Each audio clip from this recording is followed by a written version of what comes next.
కొన్ని ప్రసంగాలు వింటాం కదా, అవి మనసులో అలా నాటుకుపోతాయి, యా ఏళ్లైనా గుర్తుంటాయి. అవును. మరికొన్ని విన్న నిమిషాల్లోనే మర్చిపోతాం. అసలెందుకు అలా జరుగుతుంది? ఈ ప్రపంచ ప్రఖ్యాత వక్తలు, ముఖ్యంగా టెడ్ స్పీకర్స్ ఎలా కట్టిపడేస్తున్నారు కోట్లాది మందిని? ఏమైనా మ్యాజిక్ ఉందా ఇందులో, లేక ఏదైనా పద్ధతా? మంచి ప్రశ్నతో మొదలుపెట్టారు. అది కేవలం మ్యాజిక్ అని చెప్పలేం. దాని వెనుక ఖచ్చితంగా ఒక సైన్స్, ఒక ఆర్ట్ రెండూ ఉన్నాయి. ఓ ఆ రహస్యాల్ని విడమరిచి చెప్పడానికే కార్మైన్ గాల్లో టాక్ లైక్ టెడ్ అనే పుస్తకం రాశారు. ఆయన వందల కొద్దీ టెడ్ టాక్స్ను విశ్లేషించారన్నమాట. టాక్ లైక్ టెడ్, అవును. వాటిలో ఉన్న విజయసూత్రాలు ఏంటి అనేది బయటపెట్టారు. సరే, అయితే ఈరోజు మనం ఆ పుస్తకంలోని కీలకమైన ఆలోచనలు, ప్రజాప్రసంగం మెళకువలు, వాటిని కొంచెం లోతుగా చూద్దాం. తప్పకుండా. దీనివల్ల మన ఆలోచనల్ని ఇంకా ప్రభావవంతంగా ఎలా చెప్పొచ్చో తెలుసుకోవచ్చు. అదే కదా మన లక్ష్యం. అవును. సరే, ముందుగా ఈ టెడ్ టాక్స్ ఇంత సక్సెస్ అవ్వడానికి అసలు కారణమేంటి?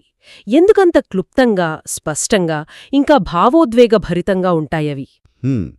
దాని మూలం అంటే మన మెదడు ఎలా పనిచేస్తుందో అర్థం చేసుకోవడంలో ఉంది. మన బ్రెయిన్కి పొడి పొడి ఫ్యాక్ట్సు, నంబర్ల కన్నా కథలు, విజువల్సు బాగా గుర్తుంటాయి, వేగంగా ఎక్కుతాయి. టెడ్ స్పీకర్లు ఈ పాయింట్ని బాగా పట్టుకున్నారు.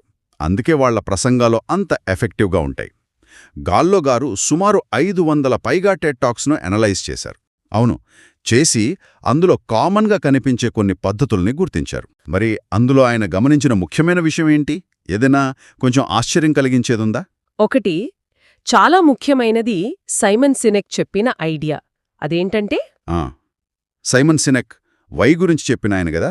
సరిగ్గా ప్రజలు మీరు ఏమి చేస్తారో కొనరు, మీరు ఎందుకు చేస్తారో కొంటారు. అంటే ఇంగ్లీష్లో people don't buy what you do, they buy why you do it. ఇది వినడానికి చాలా సింపుల్గా ఉన్నా చాలా లోతైన విషయం. మనం చేసే పని వెనక ఉన్న అసలు మోటివేషన్, మన ప్యాషన్, మన నమ్మకం, అదే జనాల్ని కదిలిస్తుంది. నిజమే. మనం ఎందుకు అనేది స్ట్రాంగ్గా ఉంటే చాలు, అది వినేవాళ్లతో ఒక ఎమోషనల్ కనెక్షన్ ఏర్పరుస్తుంది. ఆహా, అంటే కేవలం ఏమిటి అని చెప్పే బదులు ఎందుకు చేస్తున్నామని దానిమీద ఫోకస్ పెట్టాలి అన్నమాట. ఇది నిజంగా ఆలోచించాల్సిన విషయమే. సరే, గ్యాల్లో తన పుస్తకంలో మంచి స్పీచ్కి 3 పిల్లర్స్ లాంటివి చెప్పారన్నారు కదా. అవును, 3 మూలస్తంభాలు. వాటి గురించి కొంచెం చెప్తారా? తప్పకుండా. మొదటిది భావోద్వేగభరితం, ఎమోషనల్. అంటే మనం చెప్పే టాపిక్ మీద మనకు నిజంగా ప్యాషన్ ఉండాలి. ఆ అభిరుచి మన మాటల్లో, మన బాడీ లాంగ్వేజ్లో కనిపించాలి. అప్పుడే కదా అది శ్రోతల గుండెల్ని తాకేది. అవును. ఏదో మొక్కుబడిగా, నీరసింగా చెప్తే ఎవ్వరికీ ఎక్కదు. దీనికేదైనా మంచి ఉదాహరణ టెడ్ టాక్స్లో వెంటనే గుర్తొచ్చే పేరు జిల్ బోల్టే టేలర్. ఆమె ఒక బ్రెయిన్ సైంటిస్ట్. ఓ అవును, విన్నాను. ఆమెకు బ్రెయిన్ స్ట్రోక్ వచ్చినప్పుడు తన అనుభవాన్ని టెడ్ వేదికపై పంచుకున్నారు. అది అద్భుతం. ఆమె ఆ ఎక్స్పీరియన్స్ని వివరిస్తున్నప్పుడు చూపించిన నిజాయితీ, ఆ ఎమోషన్ వినేవాల్ని పూర్తిగా కట్టిపడేసింది. అది కేవలం ఒక మెడికల్ కేస్ స్టడీలా లేదు. లేదు. అదొక మానవీయ అనుభవం. ఆ ఎమోషన్కున్న పవర్కి అది నిదర్శనం. అవును, నేను చూశానా ప్రసంగం. నిజంగా నిజాయితీ మనల్ని తాకుతుంది. సరే, ఇక రెండో మూల స్తంభమేంటి? రెండోది నూతనత్వం, నావల్. మనం చెప్పేదాంట్లో ఏదో ఒక కొత్తదనముండాలి. కొత్తదనమంటే? అంటే వినేవాళ్లకు అరే ఇలా కూడా ఉంటుందా, లేదా ఇలా కూడా ఆలోచించవచ్చా అనిపించాలి. ఓకే. ఇది పూర్తిగా ఏదో కొత్త ఆవిష్కరణ గురించే కానక్కర్లేదు. తెలిసిన విషయాన్నే ఒక కొత్త యాంగిల్లో చూపించడం, లేదా ఒక ఊహించిన కంపారిజన్ చెప్పడం, ఇది కూడా కొత్తదనమే. అప్పుడప్పుడు చిన్న చిన్న సర్ప్రైజ్ ఎలిమెంట్స్ ఉంటే ఆడియన్స్ అటెన్షన్ ఇంకా పెరుగుతుంది. అంటే రొటీన్గా కాకుండా కొంచెం డిఫరెంట్గా ఆలోచించి చెప్పాలంటారు. వినేవాళ్లని ఆశ్చర్యపరచాలి. ఉదాహరణ ఎవరు? హన్స్ రోజ్లింగ్ గుర్తొస్తారు గదా. స్టాటిస్టిక్స్, డేటా అంటే జనరల్గా చాలా బోరింగ్. అవును, అసలు బోరింగ్. కానీ ఆయన ప్రపంచ జనాభా, ఆరోగ్యం లాంటి కాంప్లెక్స్ డేటాని యానిమేటెడ్ గ్రాఫిక్స్తో ఎంతో ఉత్సాహంగా ఒక కథలా చెప్పారు. ఆ బబుల్ గ్రాఫ్స్, అవును. ఆయన అంత బోరింగ్ సబ్జెక్ట్ని కూడా ఎంత ఇంట్రెస్టింగ్గా మార్చారో చూడాలి. అది నూతనత్వానికి పర్ఫెక్ట్ ఎగ్జాంపుల్. నిజమే. డేటాని అంత సరదాగా చూడొచ్చని ఆయన చూపించే వరకు తెలియలేదు. చాలా తెలివైన పద్ధతది. ఇక మూడో సూత్రం. మూడోది బహుశా అన్నిటికన్నా ముఖ్యమైనదనుకోవచ్చు. జ్ఞాపకం ఉంచుకోగలిగేలా చేయడం. మెమరబుల్. మన స్పీచ్ అయిపోయాక కూడా అందులోని మెయిన్ పాయింట్ విన్నవాళ్ల మైండ్లో నిలిచిపోవాలి. దీనికి బెస్ట్ టూల్ ఏంటంటే కథలు చెప్పడం. కథలు. అవును, కథలు చెప్పడం, ఇంకా మంచి రూపకాలు వాడటం. ఇవి మెదడులో గట్టిగా ప్రింట్ అయిపోతాయి. అమీకడ్డి చెప్పిన పవర్ పోజింగ్ కాన్సెప్ట్ గుర్తొస్తోంది నాకు. ఎగ్జాక్ట్లీ. ఆ ఐడియా, ఆ పదం ఇప్పటికి ఎంత పాపులరో. ఒక చిన్న బాడీ పోస్చర్ మనల్ని ఎలా మార్చేస్తుందో ఆమె చెప్పిన విధానం చాలా ఈజీగా గుర్తుండిపోయింది. సరిగ్గా అదే పాయింట్. ఆ పవర్ పోజింగ్ అనే పదమే ఒక రకమైన మెటఫర్ లాంటిది. అది ఈజీగా గుర్తుండడమే కాదు, ఒక హోప్ని, ఒక సొల్యూషన్ని ఇచ్చింది. అందుకే ఎంత పాపులర్ అయింది. కాబట్టి ఈ మూడు, ఎమోషన్, నావెల్టీ, మెమొరబిలిటీ, ఇవి సక్సెస్ఫుల్ స్పీచ్కి ఫౌండేషన్ అన్నమాట. కథల గురించి అన్నారు కదా, ఇది చాలా ఇంట్రెస్టింగ్గా ఉంది. నిజంగా కథలకు అంత పవర్ ఉందా? ఈ పుస్తకంలో దీని గురించి ఇంకా డీటెయిల్డ్గా చెప్పారా? ఓ, చాలా చెప్పారు. కార్మైన్ గాల్లో ఈ స్టోరీ టెల్లింగ్ మీద, కథన నైపుణ్యం మీద చాలా ఫోకస్ పెట్టారు. ఆయన చెప్పిన ఒక ఫ్యాక్ట్ ఆశ్చర్యం కలిగిస్తోంది. ఏంటది? కేవలం ఫ్యాక్ట్స్, స్టాట్స్తో పోవిస్తే కథలు మన మెదడులో 22 రెట్లు బలంగా గుర్తుంటాయట. 22 రెట్లా? నమ్మలేకపోతున్నాను. అంటే మనం ప్రెజెంటేషన్లలో వాడే పై చార్ట్లు, బుల్లెట్ పాయింట్ల కన్నా ఒక చిన్న కథ ఎంత పవర్ఫుల్ అనేది అర్థమవుతోంది. ఖచ్చితంగా. చాలామంది దీన్ని మిస్ అవుతారు. అందుకే గొప్ప స్పీకర్లు ఎప్పుడూ కథలు చెప్తారు. గాల్లో 3 రకాల కథల గురించి మెయిన్గా చెప్పారు. అవేంటి? ఒకటి, వ్యక్తిగత కథ, పర్సనల్ స్టోరీ. అంటే మన లైఫ్లోని అనుభవాలు, మనం ఫేస్ చేసిన ఛాలెంజెస్, సక్సెస్లు. ఇవి మనల్ని హ్యూమనైజ్ చేస్తాయి, ఆడియన్స్తో పర్సనల్ కనెక్షన్ ఏర్పరుస్తాయి. 2, ఇతర వ్యక్తుల కథ, అదో పీపుల్ స్టోరీ. మన చుట్టూ ఉన్నవాళ్ల కథలు లేదా మనకు ఇన్స్పిరేషన్ అయిన వాళ్ల కథలు. ఇవి మన పాయింట్ని సపోర్ట్ చేయడానికి ఎగ్జాంపుల్స్లా పనిచేస్తాయి. ఓకే. ఐడియా వెనుకనున్న స్టోరీ, అది ఎలా పుట్టింది, ఏం ప్రాబ్లం సాల్వ్ చేస్తోంది, జనాల లైఫ్స్ని న్యూరోసైన్స్ పరంగా ఏమైనా చెప్పారా? ఉన్నాయి. గ్యాలో గారు ఈ సైంటిఫిక్ ఆస్పెక్ట్స్ని కూడా టచ్ చేశారు. న్యూరోసైన్స్ ప్రకారం మనం ఒక మంచి కథ విన్నప్పుడు మన బ్రెయిన్లో డోపమైన్ అనే కెమికల్ రిలీజ్ అవుతుందట. డోపమైన్? అవును. అంటే కథలు వింటే బ్రెయిన్కి ఒక రకమైన రివార్డ్ లాంటిదన్నమాట. అందుకే బాగా గుర్తుంటాయా? మరి విజువల్ సంగతి, టెడ్ టాక్స్లో స్లైడ్స్ వాడకం గురించి ఆయన ఏమన్నారు? విజువల్స్ ఇంపార్టెన్స్ని గాల్లో చాలా స్ట్రాంగ్గా చెప్పారు. రీసెర్చ్ ఏం చెప్తోందంటే మన బ్రెయిన్ టెక్స్ట్ కన్నా విజువల్స్ని దాదాపు 60,000 రెట్లు వేగంగా ప్రాసెస్ చేస్తుందట. 60,000 రెట్లా? అమేజింగ్. అందుకే టెడ్ స్పీకర్లు ఎక్కువగా ఇమేజెస్, సింపుల్ గ్రాఫిక్స్ వాడతారు. టెక్స్ట్ చాలా తక్కువగా ఉంచుతారు. ఒక కాంప్లెక్స్ ఐడియాని ఒక సింపుల్ ఇమేజ్తో చెప్తే అది త్వరగా అర్థమవడమే కాదు, ఎక్కువ కాలం గుర్తుంటుంది కూడా. నిజమే.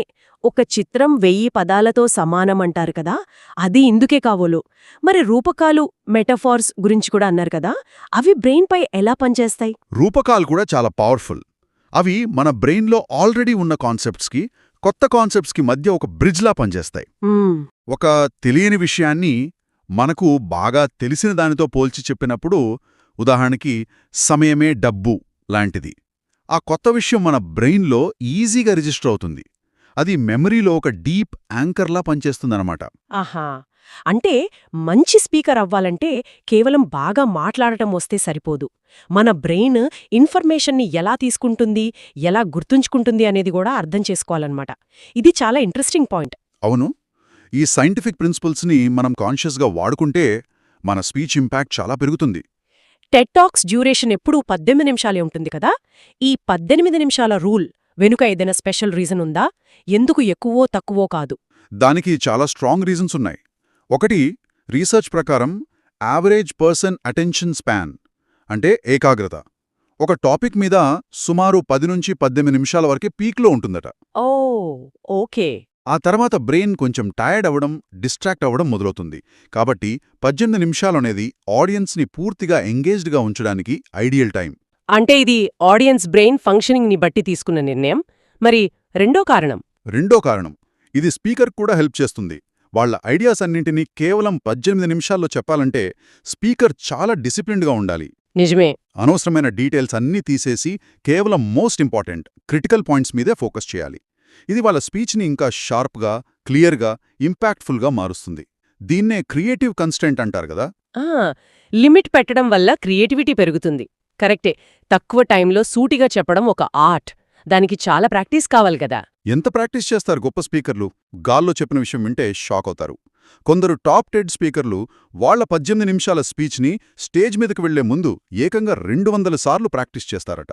200 సార్లా? వామ్మో! అవును.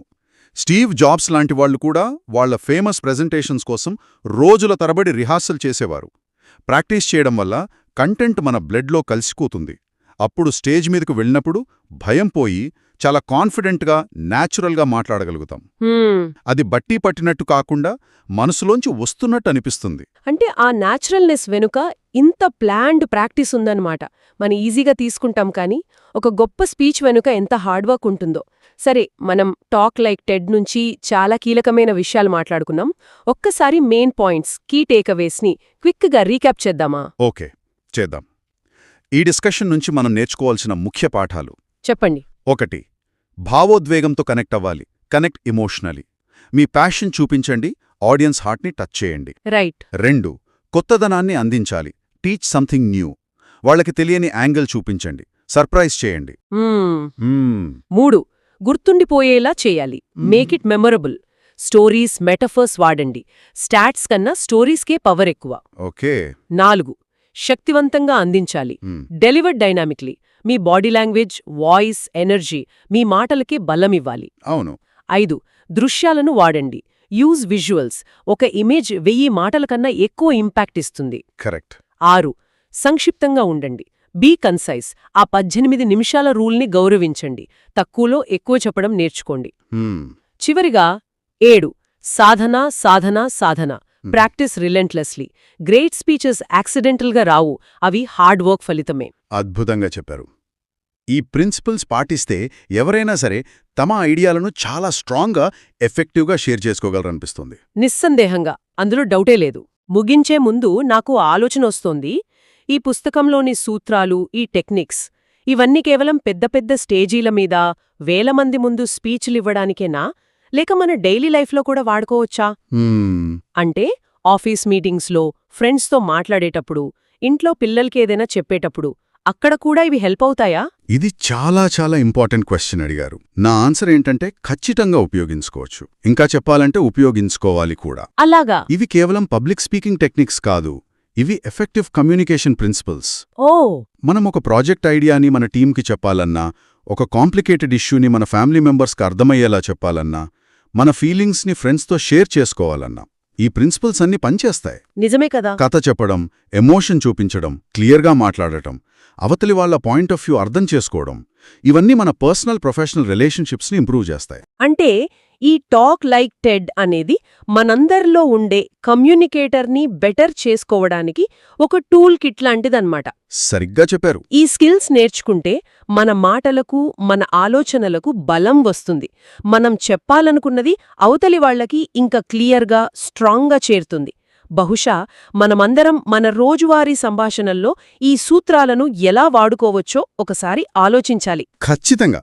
ప్రతి ఒక్కరిలోనూ చెప్పడానికి ఒక కథ ఉంటుంది. దాన్ని ఎఫెక్టివ్గా చెప్పే పొటెన్షియల్ కూడా ఉంటుంది.